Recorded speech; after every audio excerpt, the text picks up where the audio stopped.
I had a stroke in the middle of the Millbrook Farmers Market on a Saturday morning in late August. The hospital called my daughter 31 times over the next 48 hours. She never answered once. The paramedics said it happened fast. One moment, I was reaching for a bundle of lavender at a farm booth, and the next I was on the ground. The sky tilted wrong, a circle of strangers' faces hovering above me. My neighbor, Hilda, was 3 booths down buying tomatoes. She heard someone call out, pushed through the crowd, and knelt beside me before the ambulance even arrived. She held my hand the entire ride to Mercy General. She signed whatever papers they put in front of her without hesitating, without explaining that she wasn't technically family. She just picked up the pen and wrote her name. My daughter's phone went to voicemail the first time and the second, and every time after that. I wouldn't know until later that the hospital called her 31 times. I wouldn't know Hilda had slept in a vinyl chair beside my bed for 2 nights straight, waking every time a machine beeped differently than before. I wouldn't know any of that because I was unconscious for 48 hours, somewhere between here and somewhere else, with no sense of time passing at all. When I opened my eyes, the ceiling was the kind of white that hurts. There was a tube in my nose and an IV in my arm, and a sound of steady, mechanical beeping that I realized, slowly, was coming from equipment beside me, not from me. My mouth tasted like old metal. The first face I saw was Hilda's. She was asleep in the chair, her chin dropped to her chest, a library book open and forgotten in her lap. 72 years old, and she'd been sitting in that chair like it was the most natural place in the world to be. I made a sound, I'm not sure what kind, and her eyes flew open instantly.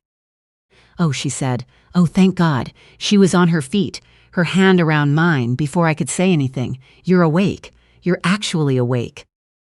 I tried to speak. My throat felt like it had been scraped with sandpaper.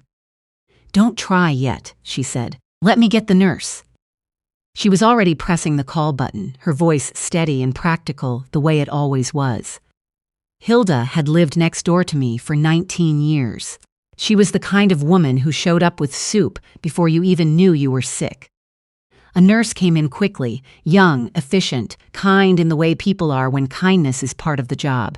She checked the machines, adjusted the IV, shone a light in my eyes.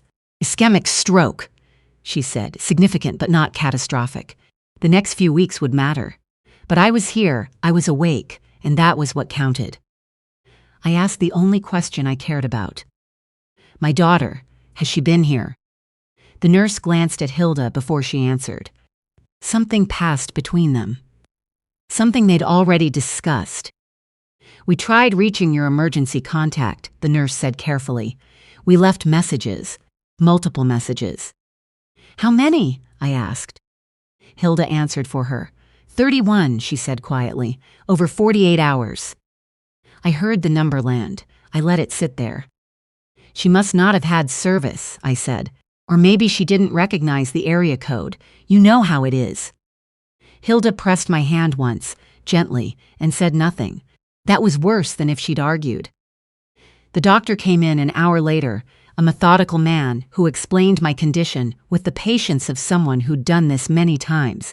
He said I would need physical therapy, a modified diet, someone to help me at home for at least the first few weeks. I nodded at all of it. I didn't hear much of it. I was thinking about my daughter, where she was, what could possibly be so important that 31 calls dissolved into silence. Hilda stayed through the afternoon. She brought me water with a straw and didn't push me to talk. That was the thing about her. She never needed to fill silence.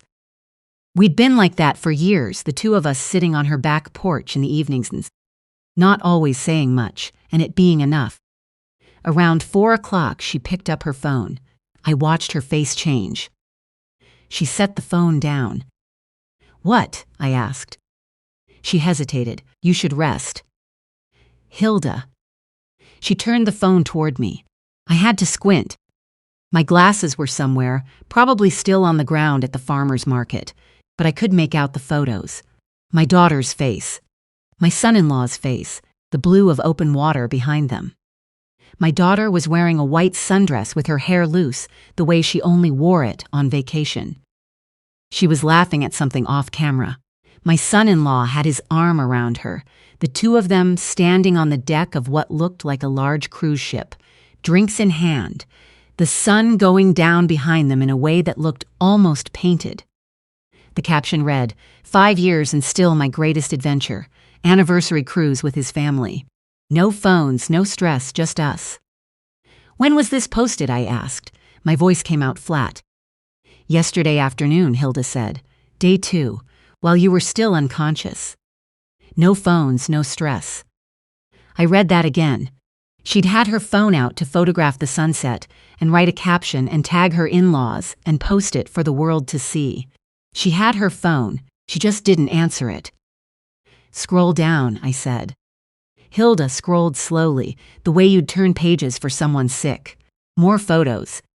The ship's dining room, white tablecloths and candles. A private beach somewhere, my daughter and my son-in-law walking along the edge of the water, holding hands.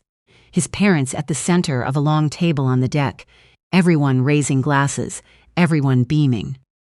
"Family is everything," one caption read, "so grateful for these people." I handed the phone back to Hilda and looked at the ceiling for a while. I thought about the last time I'd seen Mason, my daughter's 8-year-old son and my only grandchild. It had been 3 months. I'd driven 2 hours to bring him a birthday cake. My daughter had let me in, let me stay 40 minutes, and then said they had plans. She wasn't going to change. I'd been telling myself for years that she would. The realization settled over me slowly, the way cold does.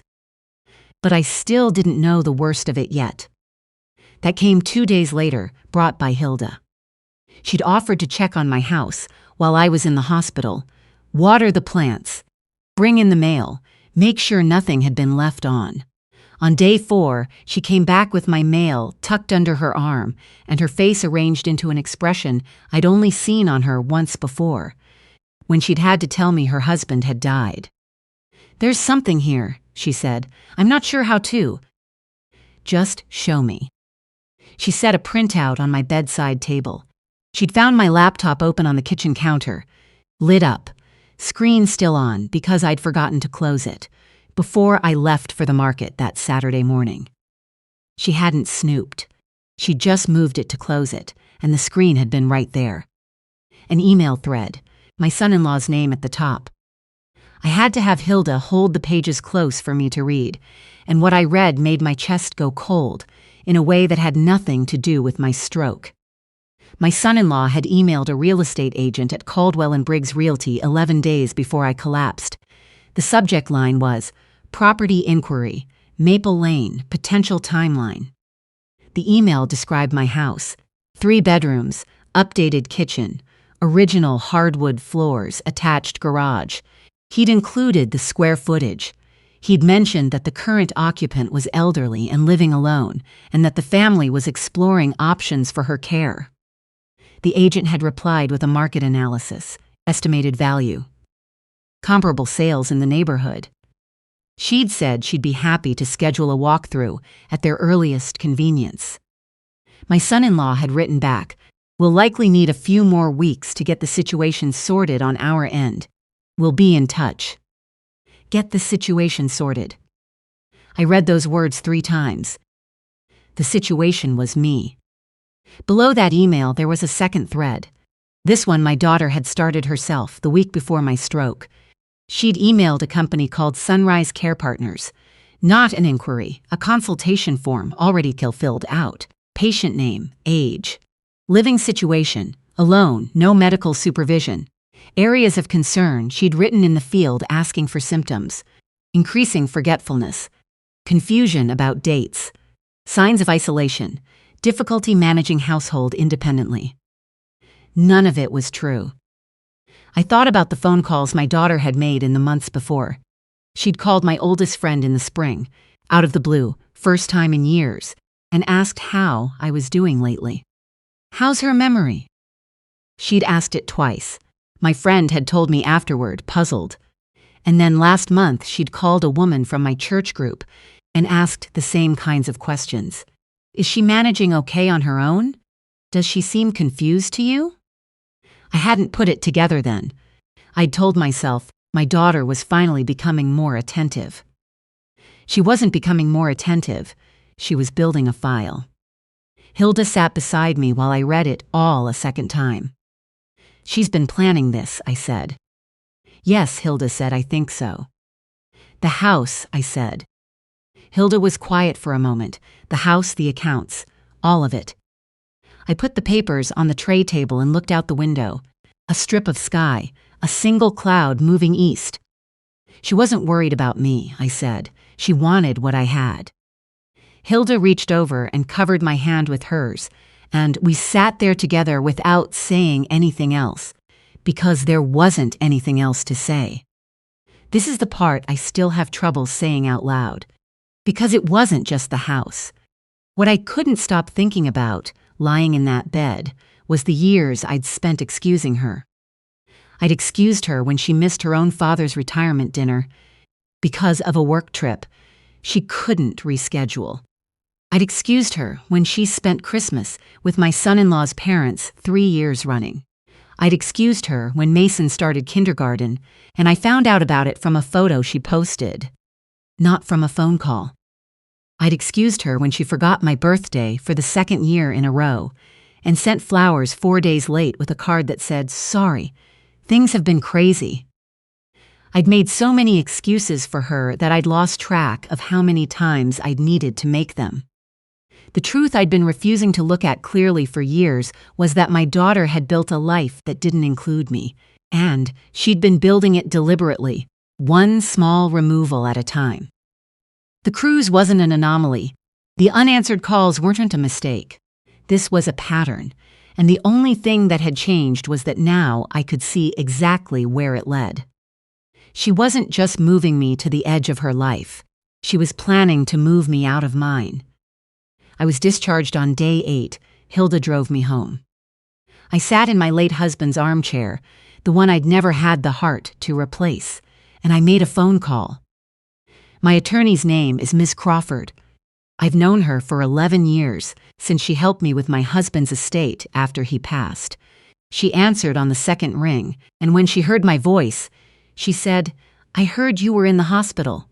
Are you all right?" "I'm better," I said, "but I need to change my will urgently."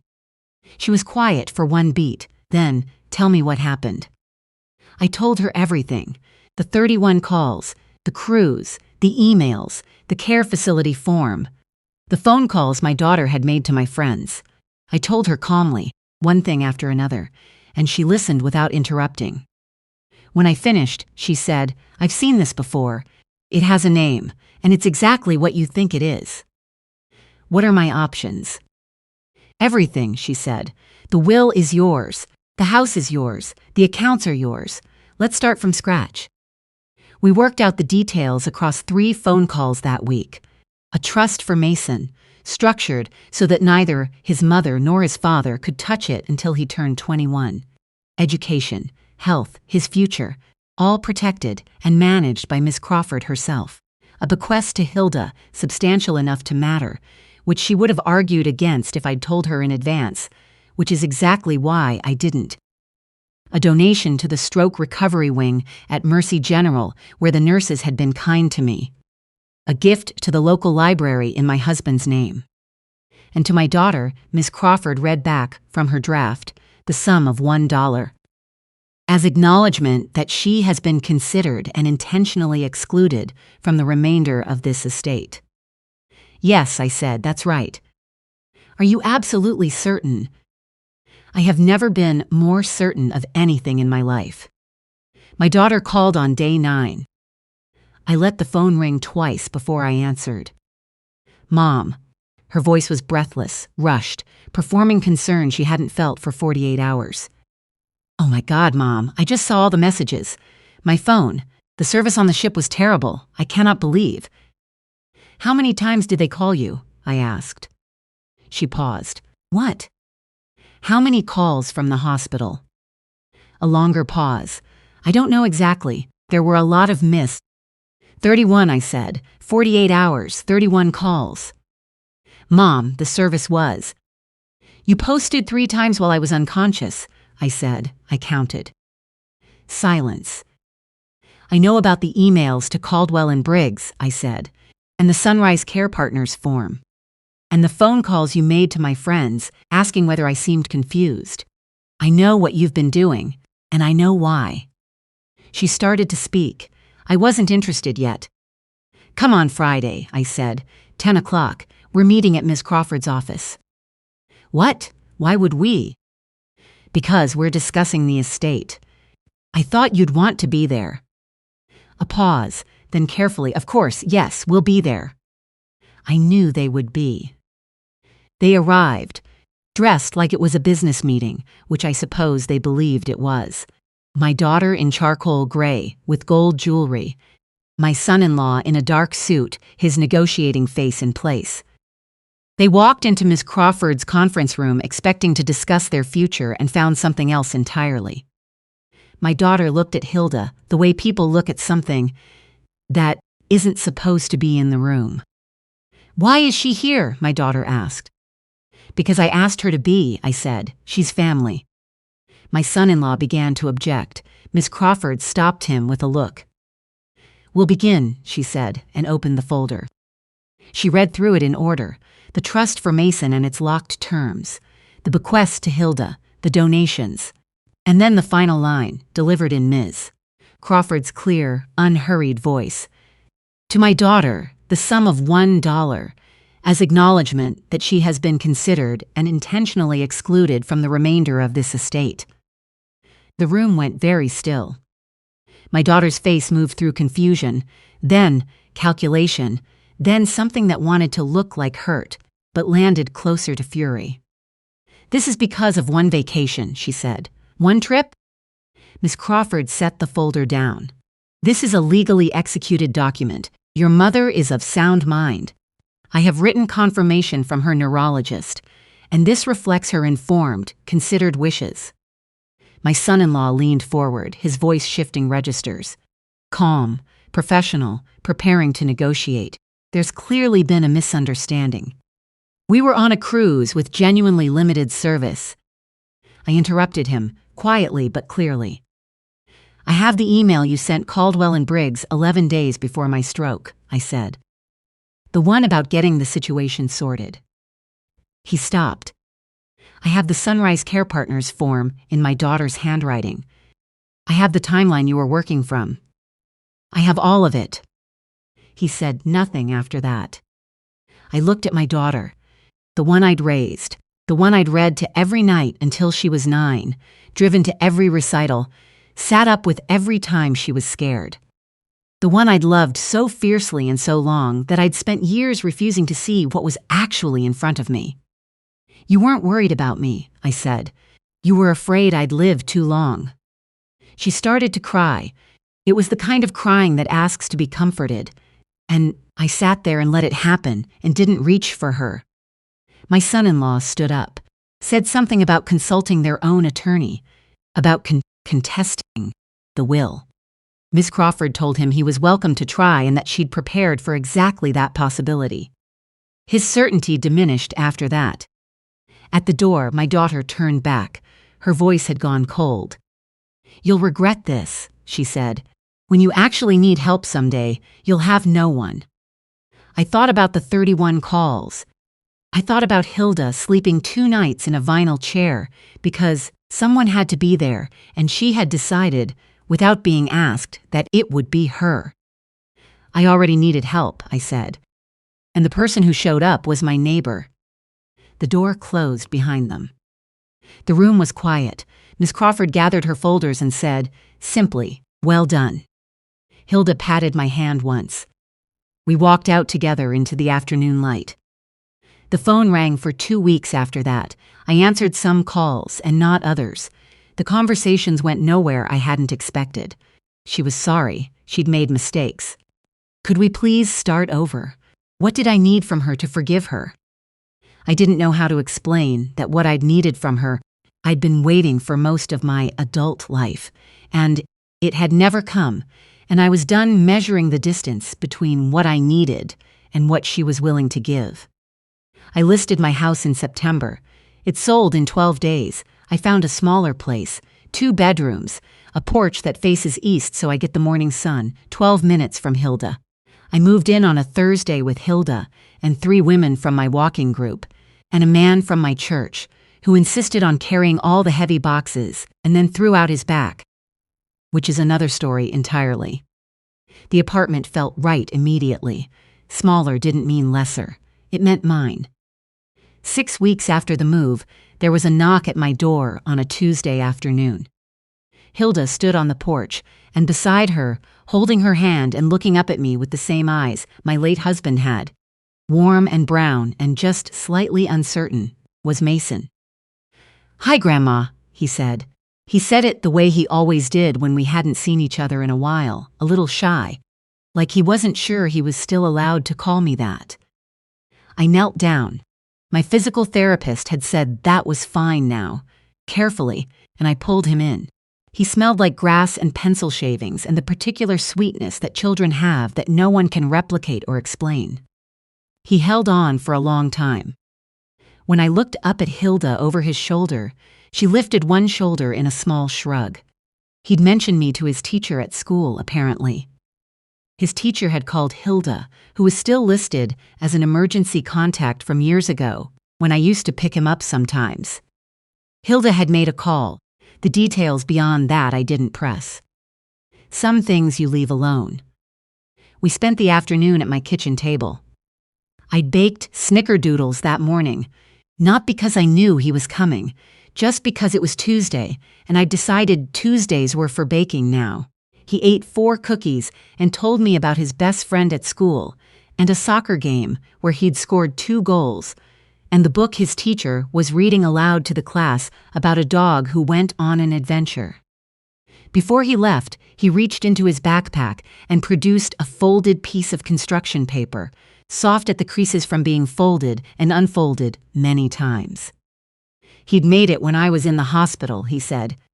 He'd meant to give it to me sooner. He looked at the table when he said that last part. I opened it, crayon. 2 figures, one tall, one small, standing in a garden. Flowers that were taller than both of them, which is how children draw flowers when they want them to be magnificent. At the top, in careful, uneven letters, "Get well, Grandma, I miss you." I put it on the refrigerator while he watched, right in the center, where it belonged. He stared at it for a moment. "Can I come back?" he asked. I looked at Hilda. She nodded almost imperceptibly.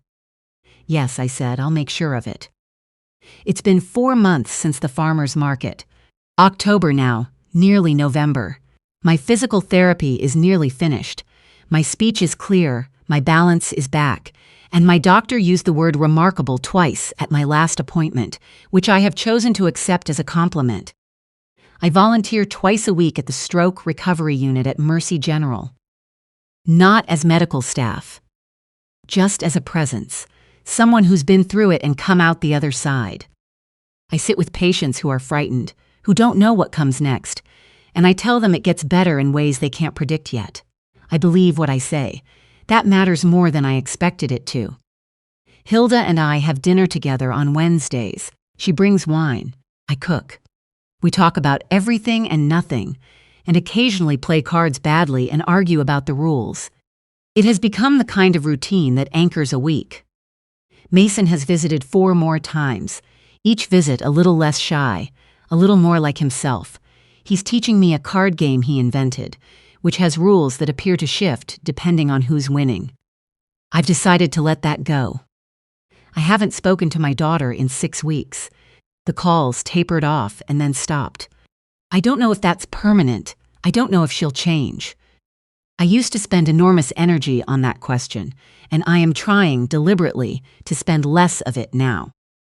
There's a plane ticket on my kitchen counter, Portland, Oregon, in the spring. I've always wanted to see the Pacific coast, the northern one, where the water is dramatic and cold and the waves come in like they mean something. My husband always said we'd go someday. Someday never became just me. I'm going anyway. People ask me, When I tell this story, whether I'm lonely, whether what I did was worth it, whether I worry about what comes next, as I get older, as my body reminds me more and more that it has its own timeline, I tell them what I know to be true. When I fell at the farmer's market, the person who dropped everything to stay beside me was my neighbor of 19 years. A woman who had her own grief, her own life, her own reasons not to take on mine, and she took it on anyway. She signed the papers. She slept in the chair. She held my hand before anyone thought to ask her to. And my daughter, who I had raised, who had never once in her life had to wonder if her mother would answer the phone, posted anniversary photos, and didn't call back. I spent 35 years teaching her how to treat me.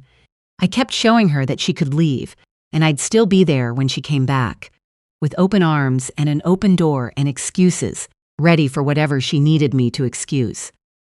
When I finally changed the lesson, she didn't like it. That wasn't my problem anymore. I'm 64 years old. I had a stroke and survived it. I lost my daughter, though I'm not sure she was ever fully present to lose. And I have a neighbor who has become something closer to a sister, and a grandson who comes to eat cookies and teach me his made-up card games, and a porch that faces east, and Tuesdays for baking, and a plane ticket to Portland, and mornings where I sit in my own light and don't feel like I'm waiting for anything at all. That's not nothing. That's everything. If you've been holding on too long to someone who let go of you years ago, I hope this finds you. Not because letting go is easy, because you deserve to find out what grows in the space that opens up when you finally do.